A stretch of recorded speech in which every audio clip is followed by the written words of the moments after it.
কিছুমানে আমাৰ যদি চৰকাৰত আমি আহি যাওঁ অসম চৰকাৰত তেনেহ'লে বিভিন্ন পদবী নিকায় নিগম ইয়াৰ চেয়াৰমেন হওক সদস্য হওক এইবিলাক কাম কৰিব আৰু নহ'লেও আমাৰ সমাজক সেৱা আগবঢ়াই যাবলৈ আমি পাৰ্টিয়ে আমাৰ যিমান নেতাসকলক আমি টিকেট প্ৰদান কৰিব নোৱাৰিলোঁ তেখেতসকলক এটা সুযোগ আমি কৰি দিম বুলি আমি প্ৰতিশ্ৰুতি আমি দিব পাৰোঁ।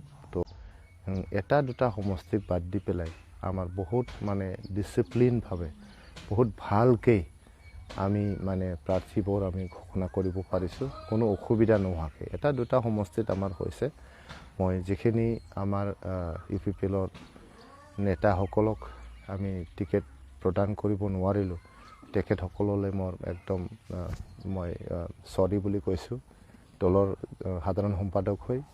আপোনালোকে মন ভাঙিব নালাগে, আপোনালোকৰো দিন আহিব, আপোনালোকৰো এটা সময়ত এটা পজিশ্যন আপোনালোকক দিয়া হ'ব আৰু সবই ইলেকশ্যন মানে খেলিব নোৱাৰে। আমাৰ লাখ লাখ মানে আমাৰ কাৰ্যকৰ্তা আছে, নেতা আছে, সমৰ্থক আছে। তো সকলোৱে টিকেট পাব নোৱাৰে, সকলোৱে নিৰ্বাচন খেলিব নোৱাৰে। আমাৰ কেইজন মানে নিৰ্বাচন খেলে, কিন্তু আমি বিভিন্ন পদবীত কিছুমানে আমাৰ সংগঠনৰ মানে নেতৃত্ব দিব, নেতৃত্ব বহন কৰিব।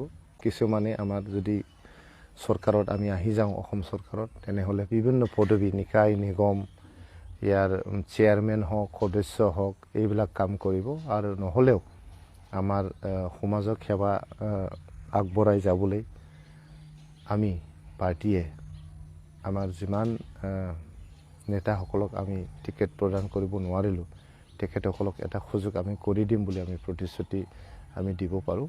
তো দলৰ তৰফৰ পৰা অনুৰোধ থাকিল আপোনালোকে টিকেট সবেই বিচাৰিব পাৰে, সকলোৰে অধিকাৰ আছে। লাষ্টত গৈ এজনে পায় টিকেটটো, গতিকে আপোনালোকে মন ভাঙিব নালাগে। আপকা ভি টাইম আয়েগা, আপোনালোকে কাম কৰি যাওক, দলৰ কাৰণে কাম কৰি যাওক, ৰাইজক সেৱা আগবঢ়াই যাওক। আমি UPPL এটা বহুত ডিচিপ্লিনড অৰ্গেনাইজেশ্যন আছোঁ, বহুত ডিচিপ্লিন পাৰ্টি আছে, আমাৰ মাজত কোনো ডিছপিউট নহয়। যিখিনি ডিচিশ্যন হয় আমি ডেম'ক্ৰেটিক এটা ডেলিভাৰেশ্যন, ডেম'ক্ৰেটিক এটা আমি আলোচনা বিলোচনা আৰু কালেক্টিভ লিডাৰশ্বিপৰ এটা ডিচিশ্যন। কোনো এজন মানুহে এজন ব্যক্তিয়ে ইয়াতে ডিচিশ্যন নলয়।